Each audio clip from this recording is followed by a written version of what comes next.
Hello everyone, welcome to competitive study zone তোমাদের সকলকে স্বাগত। আজ 1 ডিসেম্বর 2024। তো 1 ডিসেম্বর 2024 কারেন্ট অ্যাফেয়ার্সের কতগুলি গুরুত্বপূর্ণ প্রশ্ন উত্তর এই ভিডিওটিতে আলোচনা করব এবং প্রতিটি প্রশ্নের উত্তরের সাথে সাথে যে কয়েকটি বিষয় তোমাদের মনে রাখতে হবে সেই সমস্ত বিষয় নিয়েও আলোচনা করব। তাই সকলে ভিডিওটি প্রথম থেকে শেষ পর্যন্ত মন দিয়ে দেখো এবং ভিডিও শেষে একটি প্রশ্ন জিজ্ঞাসা করাবে, সেই প্রশ্নটির উত্তর তোমরা কমেন্ট করে জানাবে এবং ভিডিওটি ভালো লাগলে লাইক, কমেন্ট এবং বন্ধুদের মধ্যে শেয়ার করবে এবং যারা চ্যানেলে নতুন রয়েছে তারা অবশ্যই চ্যানেলটি সাবস্ক্রাইব করে রাখবে। তো চলো আমরা ভিডিওটি শুরু করছি। আজকের কারেন্ট অ্যাফেয়ার্সের প্রথম প্রশ্ন, যে সম্প্রতি ভারত সরকার প্রথম অষ্টলক্ষ্মী মহোৎসব কোথায় আয়োজন করবে? তো এই প্রশ্নের সঠিক অ্যান্সার হয়ে যাবে অপশান বি, নতুন দিল্লি। তাহলে ভারত সরকার প্রথম অষ্টলক্ষ্মী মহোৎসব নতুন দিল্লিতে আয়োজন করবে, অপশান বি হচ্ছে রাইট অ্যান্সার। তো প্রধানমন্ত্রী নরেন্দ্র মোদী 6 ডিসেম্বর অষ্টলক্ষ্মী মহোৎসবের উদ্বোধন করবেন। অষ্টলক্ষ্মী মহোৎসবটি 6 ডিসেম্বর থেকে 8 ডিসেম্বর নতুন দিল্লিতে ভারত মণ্ডপমে অনুষ্ঠিত হবে। তো ভারত সরকার 6 ডিসেম্বর থেকে 8 ডিসেম্বর নতুন দিল্লিতে অষ্টলক্ষ্মী মহোৎসবের আয়োজন করার সিদ্ধান্ত নিয়েছে। কেন্দ্রীয় উত্তর পূর্ব অঞ্চল উন্নয়ন মন্ত্রী জ্যোতিরাদিত্য সিন্ধিয়া 29 নভেম্বর 2024 নতুন দিল্লিতে এই ঘোষণা করেছিলেন এবং এই উৎসবটি ভারতের উত্তর পূর্বের 8টি রাজ্যকে কেন্দ্র করে। নেক্সট কোয়েশ্চেন, যে সম্প্রতি Indian film personality of the year পুরস্কার কে পেয়েছেন? তো এই প্রশ্নের সঠিক অ্যান্সার হয়ে যাবে অপশান ডি, বিক্রান্ত মেসি। তাহলে Indian film personality of the year পুরস্কার পেয়েছেন বিক্রান্ত মেসি, অপশান ডি হচ্ছে রাইট অ্যান্সার। তো এরপর আমরা 2024 সালের কিছু গুরুত্বপূর্ণ পুরস্কার এবং সম্মান নিয়ে আলোচনা করব। তো গোথাম অ্যাওয়ার্ডে শিল্পী সম্মান পেয়েছেন Angelina Jolie. ANR national award পুরস্কার পেয়েছেন চিরঞ্জীবী। ব্যালন ডিওর 2024 পুরস্কার পেয়েছেন Rodrigo Hernandez. Global Finance magazine দ্বারা ভারতের সেরা ব্যাংক পুরস্কার পেয়েছেন State Bank of India. The Harry Mitchell award 2024 পেয়েছেন Bibhav Kumar Talukdar. Miss Grand International খেতাব 2024 পেয়েছেন রাচেল গুপ্তা। শীর্ষ গ্লোবাল ব্যাংকারের পুরস্কার পেয়েছেন শক্তিকান্ত দাস। ন্যানসেন রিফিউজি পুরস্কার 2024 পেয়েছেন রোজিটাম সাইলেসি। 2024 সালের সাখারভ পুরস্কার পেয়েছেন মারিয়া করিনা মাচাদো ও Edmundo González. Mahatma Gandhi leadership award 2024 পেয়েছেন দারা সিং খুরানা। কালিদাস সম্মান পুরস্কার পেয়েছেন রঘুপতি ভট্ট। নেক্সট, 2024 সালের মানবিক পুরস্কার পেয়েছেন মোহনজি। 2024 সালের মিস ইন্ডিয়া খেতাব পেয়েছেন নিকিতা পোরওয়াল। রাজ্য বিভাগে পঞ্চম জাতীয় জল পুরস্কার 2023 পুরস্কার পেয়েছেন উড়িষ্যা রাজ্য। সাংহাই মাস্টার্স খেতাব পেয়েছেন জনিক সিনার। মিস ইউনিভার্স 2024 পুরস্কার পেয়েছেন ভিক্টোরিয়া কেজার। বুকার পুরস্কার 2024 পেয়েছেন সামান্তা হারবে তার অরবিটাল উপন্যাসের জন্য। 67তম গ্রামী পুরস্কার পেয়েছেন রিকি কেইজ এবং অনুষ্কা শঙ্কর। নেক্সট কোয়েশ্চেন, যে সম্প্রতি কোন রাজ্যের সাংস্কৃতিক হস্তশিল্প ঐতিহ্য ঘরচোলাম ভারত সরকারের কাছ থেকে জিআই ট্যাগ পেয়েছে? তো এই প্রশ্নের সঠিক অ্যান্সার হয়ে যাবে অপশান সি, গুজরাট। তাহলে সম্প্রতি গুজরাট রাজ্যের সাংস্কৃতিক হস্তশিল্প ঐতিহ্য ঘরচোলা ভারত সরকারের কাছ থেকে জিআই ট্যাগ পেয়েছে, অপশান সি হচ্ছে রাইট অ্যান্সার। তো গুজরাটের রাজধানী হচ্ছে গান্ধীনগর এবং মুখ্যমন্ত্রী হলেন ভূপেন্দ্র প্যাটেল এবং রাজ্যপাল হলেন আচার্য দেবব্রত। তো 29 নভেম্বর গুজরাটের সাংস্কৃতিক হস্তশিল্প ঐতিহ্য ঘরচোলা ভারত সরকারের কাছ থেকে জিআই ট্যাগ পেয়েছে। এটি হস্তশিল্প খাতে গুজরাটের 23তম জিআই ট্যাগ পণ্য। তো গুজরাটের মোট কতগুলো পণ্য জিআই ট্যাগ পেয়েছে? 27টি। তো এরপর আমরা জিআই ট্যাগ সম্পর্কে কিছু তথ্য আলোচনা করব। তো জিআই ট্যাগ এর ফুল ফর্ম হচ্ছে জিওগ্রাফিক্যাল ইন্ডিকেশন ট্যাগ। তো জিআই ট্যাগ হলো একটি নাম বা চিহ্ন যা পণ্যগুলিতে ব্যবহৃত হয়, যা একটি নির্দিষ্ট ভৌগোলিক অবস্থান বা অঞ্চল থেকে উৎপাদিত হয়। তো 2004 সালে দার্জিলিং চা হলো ভারতের প্রথম পণ্য যেটি জিআই ট্যাগ পেয়েছে। নেক্সট কোয়েশ্চেন, যে সম্প্রতি কোন দেশে শিশুদের সোশ্যাল মিডিয়া ব্যবহার নিষিদ্ধ করার বিল পাস করেছে? তো এই প্রশ্নের সঠিক অ্যান্সার হয়ে যাবে অপশান সি, অস্ট্রেলিয়া। তাহলে সম্প্রতি অস্ট্রেলিয়াতে শিশুদের সোশ্যাল মিডিয়া ব্যবহার নিষিদ্ধ করার বিল পাস করেছে, অপশান সি হচ্ছে রাইট অ্যান্সার। এরপর আমরা অস্ট্রেলিয়ার কয়েকটি গুরুত্বপূর্ণ কারেন্ট অ্যাফেয়ার্স আলোচনা করব। তো অস্ট্রেলিয়া ভারতের 55তম আন্তর্জাতিক চলচ্চিত্র উৎসবের ফোকাস কান্ট্রি হিসেবে মনোনীত হয়েছে। অস্ট্রেলিয়ার বিখ্যাত ইউনিভার্সিটি অফ মেলবোর্ন নতুন দিল্লিতে তার প্রথম গ্লোবাল সেন্টার খুলেছে। সোশ্যাল মিডিয়ায় শিশুদের সুরক্ষার জন্য ন্যূনতম বয়স নির্ধারণ করে একটি আইন প্রণয়ন করবে অস্ট্রেলিয়া। অস্ট্রেলিয়া লাফিং ব্যাং সহ 750টি নতুন প্রজাতিকে স্বীকৃতি দিয়েছে। অস্ট্রেলিয়ার টি-20 ক্রিকেট ইতিহাসে পাওয়ার প্লেতে সবচেয়ে বেশি স্কোর করেছে। অস্ট্রেলিয়ায় রাইট টু ডিসকানেক্ট আইন কার্যকর হতে চলেছে। ষষ্ঠতম ভারত অস্ট্রেলিয়া সামুদ্রিক সংলাপ ক্যানবেরায় অনুষ্ঠিত হয়েছে।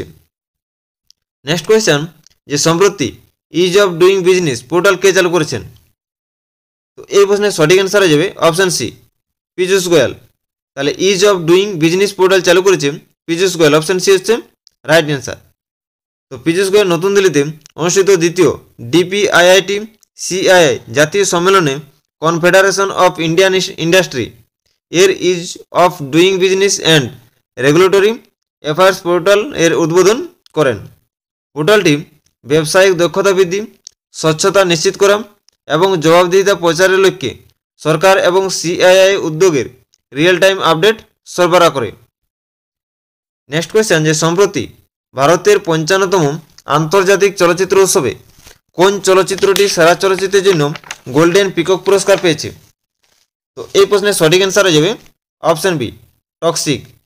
তাহলে ভারতের 55তম আন্তর্জাতিক চলচ্চিত্র উৎসবে টক্সিক সিনেমাটি বা টক্সিক চলচ্চিত্রটি সেরা চলচ্চিত্রের জন্য গোল্ডেন পিকক পুরস্কার পেয়েছে। অপশান বি হচ্ছে রাইট অ্যান্সার।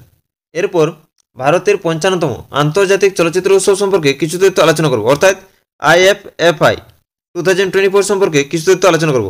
তো IFFI এর ফুল ফর্ম হচ্ছে international film festival of India. তো ভারতের 55তম আন্তর্জাতিক চলচ্চিত্র উৎসবটি 20 নভেম্বর থেকে 28 নভেম্বর গোয়ার পানাজিতে অনুষ্ঠিত হয়েছিল। তো এই বছরের উৎসবের থিম হলো young film makers, the future is now. এই বছর উৎসবে একটি নতুন বিভাগ এবং পুরস্কার ক্যাটাগরি ভারতীয় ফিচার ফিল্মের সেরা ডেবিউ ডিরেক্টর চালু করা হয়েছে। তো ভারত থেকে তরুণ পরিচালক প্রতিভার স্বীকৃতিস্বরূপ পুরস্কারটি একটি শংসাপত্র এবং নগদ 5 লক্ষ টাকা দেওয়া হয় এবং এর উৎসবটি প্রথম অনুষ্ঠিত হয় 1952 সালে। তো সেরা চলচ্চিত্রের জন্য গোল্ডেন পুরস্কার পেয়েছেন লিথুয়ানিয়ান চলচ্চিত্র টক্সিক এবং এই পুরস্কারের মূল্য হচ্ছে 15 লক্ষ টাকা। এবং সেরা চলচ্চিত্রের জন্য সিলভার পিকক পুরস্কার পেয়েছেন The New Year That Never Came এবং এই পুরস্কারের মূল্য হচ্ছে 10 লক্ষ টাকা। তো IFFI 2024 এর পরিচালক ছিলেন চলচ্চিত্র নির্মাতা শেখর কাপুর। নেক্সট কোয়েশ্চেন, যে সম্প্রতি অমিত শাহ কোথায় ডিজিপি এবং আইজি এর 59তম সর্বভারতীয় সম্মেলনের উদ্বোধন করেছেন? এই প্রশ্নের সঠিক অ্যান্সার হয়ে যাবে অপশন এ, ভুবনেশ্বর। তাহলে উড়িষ্যার ভুবনেশ্বরে অমিত শাহ ডিজিপি এবং আইজি এর 59তম সর্বভারতীয় সম্মেলনের উদ্বোধন করেছেন। অপশন এ হচ্ছে রাইট অ্যান্সার।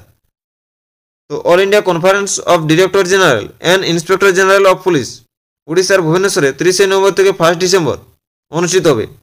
এই সম্মেলনটি জাতীয় নিরাপত্তা চ্যালেঞ্জ এবং পুলিশ বাহিনীর উদীয়মান দায়িত্বের উপর আলোকপাত করবে এবং অভ্যন্তরীণ নিরাপত্তা, সাইবার অপরাধ, মাওবাদী হুমকি, কৃত্রিম বুদ্ধিমত্তা নিয়েও আলোচনা করা হবে এবং এই সম্মেলনে ভারতের প্রধানমন্ত্রী নরেন্দ্র মোদীও যোগ দেবেন। এরপর আমরা 2024 সালের কয়েকটি গুরুত্বপূর্ণ সম্মেলন সম্পর্কে আলোচনা করব। তো ব্রিক্স সম্মেলন 2024 কোথায় অনুষ্ঠিত হয়েছিল? রাশিয়ার কাজানে। 18তম প্রবাসী ভারতীয় সম্মেলন কোথায় অনুষ্ঠিত হয়েছিল? ভুবনেশ্বরে। SCO সম্মেলন 2024 কোথায় অনুষ্ঠিত হয়েছিল? পাকিস্তানে। G7 শিখর সম্মেলন 2024 কোথায় অনুষ্ঠিত হয়েছিল? ইতালিতে। নাটো সম্মেলন 2024 কোথায় অনুষ্ঠিত হয়েছিল? আমেরিকাতে। আসিয়ান সামিট 2024 কোথায় অনুষ্ঠিত হয়েছিল?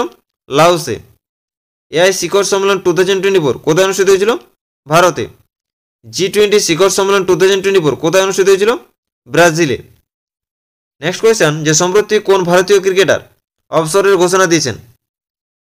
এই প্রশ্নের সঠিক অ্যান্সার হয়ে যাবে অপশন সি, সিদ্ধার্থ কৌল। তাহলে সম্প্রতি ভারতীয় ক্রিকেটার সিদ্ধার্থ কৌল অবসরের ঘোষণা দিয়েছেন। অপশন সি হচ্ছে রাইট অ্যান্সার। এরপর আমরা স্পোর্টসের কয়েকটি গুরুত্বপূর্ণ কারেন্ট অ্যাফেয়ার্স আলোচনা করব। 2024 WTA ফাইনাল শিরোপা জিতেছে আমেরিকার কোকো গফ। অক্টোবর মাসে ICC player of the month হিসেবে নির্বাচিত হয়েছেন নোমান আলী এবং এমিলিয়া কের। বিশ্ব বিলিয়ার্ডস খেতাব জিতেছেন Pankaj Advani. Indian sports award 2024 সেরা কোচের পুরস্কার পেয়েছেন সুমা সিরুর। নীরজ চোপড়া জন জেলিজনিকে তার কোচ হিসেবে ঘোষণা করেছে। ফাইড বিশ্ব দাবা র্যাঙ্কিংয়ে শীর্ষে রয়েছেন ম্যাগনাস কার্লসেন। বিশ্ব বক্সিং ফেডারেশনের সুপার ফেডারওয়েট বিশ্ব শিরোপা জিতেছেন মনদীপ জাংড়া। বিশ্ব সফট টেনিস চ্যাম্পিয়নশিপে তনুশ্রী পান্ডে রৌপ্য পদক জিতেছে। বিশ্বের সর্বকনিষ্ঠ ফাইট দাবা খেলোয়াড় হয়েছেন অনিশ সরকার। প্যারিস মাস্টার্স খেতাব জিতেছেন আলেকজান্ডার জাভেরভ। ব্রাজিলিয়ান গ্র্যান্ড প্রিক্স জিতেছে ম্যাক্স ভার্স্টাপ্পেন। আন্ডার 19 বক্সিং এই আন্ডার 19 ওয়ার্ল্ড বক্সিং চ্যাম্পিয়নশিপ 2024 ভারতের স্থান হচ্ছে দ্বিতীয়। আর্ম রেসলিং কাপ 2024 বিজয়ী হয়েছেন কাজাকিস্তান। নেক্সট কোয়েশ্চেন, যে সম্প্রতি অফিসারদের প্রশিক্ষণের জন্য একটি অনলাইন ডিজিটাল প্ল্যাটফর্ম একলব্য কে চালু করেছেন? তো এই প্রশ্নের সঠিক অ্যান্সার হয়ে যাবে অপশন বি, উপেন্দ্র দ্বিবেদী। তাহলে অফিসারদের প্রশিক্ষণের জন্য একটি অনলাইন ডিজিটাল প্ল্যাটফর্ম একলব্য চালু করেছেন ভারতের বর্তমান সেনাপ্রধান উপেন্দ্র দ্বিবেদী। অপশন বি হচ্ছে রাইট অ্যান্সার। নেক্সট কোয়েশ্চেন, যে সম্প্রতি এইচপিসিএল এর নতুন সিএমডি হিসেবে কে নিযুক্ত হয়েছেন? তো এই প্রশ্নের সঠিক অ্যান্সার হয়ে যাবে অপশন এ, অমিত গর্গ। তাহলে এইচপিসিএল এর নতুন সিএমডি হিসেবে নিযুক্ত হয়েছে অমিত গর্গ। অপশন এ হচ্ছে রাইট অ্যান্সার। এরপর আমরা এইচপিসিএল সম্পর্কে কিছু আলোচনা করব। তো এইচপিসিএল এর ফুল ফর্ম হচ্ছে হিন্দুস্তান পেট্রোলিয়াম কর্পোরেশন লিমিটেড। তো অমিত গর্গ বর্তমানে এইচপিসিএল এর ডিরেক্টর বা সিএমডি হিসেবে নিযুক্ত হয়েছেন। তো এইচপিসিএল এর ফুল ফর্ম হচ্ছে হিন্দুস্তান পেট্রোলিয়াম কর্পোরেশন লিমিটেড। এটি প্রতিষ্ঠিত হয় 1974 সালে এবং এটি সদর দপ্তর মহারাষ্ট্রের মুম্বাইয়ে অবস্থিত। হিন্দুস্তান পেট্রোলিয়াম কর্পোরেশন লিমিটেড ভারতের একটি মহারত্ন কোম্পানি। এটি তেল এবং প্রাকৃতিক গ্যাস শিল্পে কাজ করে থাকে। এরপর আমরা 2024 সালের নিয়োগ সংক্রান্ত কয়েকটি গুরুত্বপূর্ণ কাহিনীভাস আলোচনা করব। সুপ্রিম কোর্ট লিগাল সার্ভিসেস কমিটির চেয়ারম্যান হয়েছেন বিচারপতি সূর্যকান্ত। আইসিএফএ এর চেয়ারম্যান হয়েছেন সুরেশ প্রভু। আইওসিএল এর চেয়ারম্যান হয়েছেন অরবিন্দর সিং সানি। পিকে নতুন সভাপতি হয়েছেন হর্ষবর্ধন আগরওয়াল। এমআরভিসি এর সিএমডি হয়েছেন বিলাস স্বপন ওয়াদেকর। মার্কিন যুক্তরাষ্ট্রের 47তম রাষ্ট্রপতি হয়েছেন ডোনাল্ড ট্রাম্প।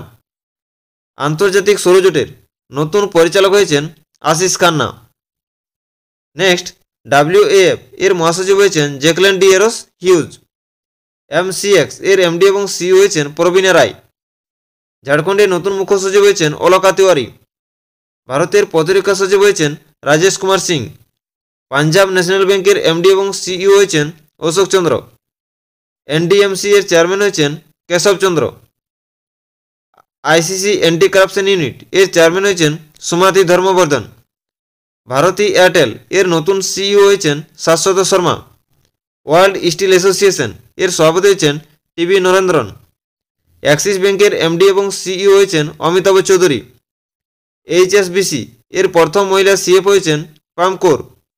গুগলের নতুন সিটিও হয়েছেন প্রভাকর রাঘবন। এরপর আসছে রিভিশন পর্বে। তো রিভিশন পর্বে গতকালের কানিপ্যাসের প্রশ্নোত্তর নিয়ে আলোচনা করব। সম্প্রতি ডোনাল্ড ট্রাম্প রাশিয়া ও ইউক্রেনের বিশেষ দূত হিসেবে কাকে মনোনীত করেছে? কেইথ কেলগকে। সম্প্রতি জাতীয় ডাক প্রদর্শনী কোথায় আয়োজিত হয়েছিল? পাটনাতে। সম্প্রতি 2024 সালের ইন্ডিয়া ইন্টারন্যাশনাল সায়েন্স ফেস্টিভ্যাল কোথায় অনুষ্ঠিত হবে? আইআইটি গুয়াহাটিতে। সম্প্রতি মাসাতো কান্ডা কোন ব্যাংকের 11তম প্রেসিডেন্ট হিসেবে নির্বাচিত হয়েছেন? এডিবি ব্যাংকের অর্থাৎ এশিয়ান ডেভেলপমেন্ট ব্যাংকের 11তম প্রেসিডেন্ট হিসেবে নির্বাচিত হয়েছেন। সম্প্রতি ভারত এবং কোন দেশের মধ্যে দ্বিপাক্ষিক মোড়া অগ্নি ওয়ারিয়র 2024 শুরু হয়েছে? তাহলে ভারত এবং সিঙ্গাপুরের মধ্যে দ্বিপাক্ষিক মোড়া অগ্নি ওয়ারিয়র 2024 শুরু হয়েছে। নেক্সট, আইআইটিএফ 2024 শ্রেষ্ঠত্বের জন্য খনি মন্ত্রক কোন পদক জিতেছে? স্বর্ণপদক।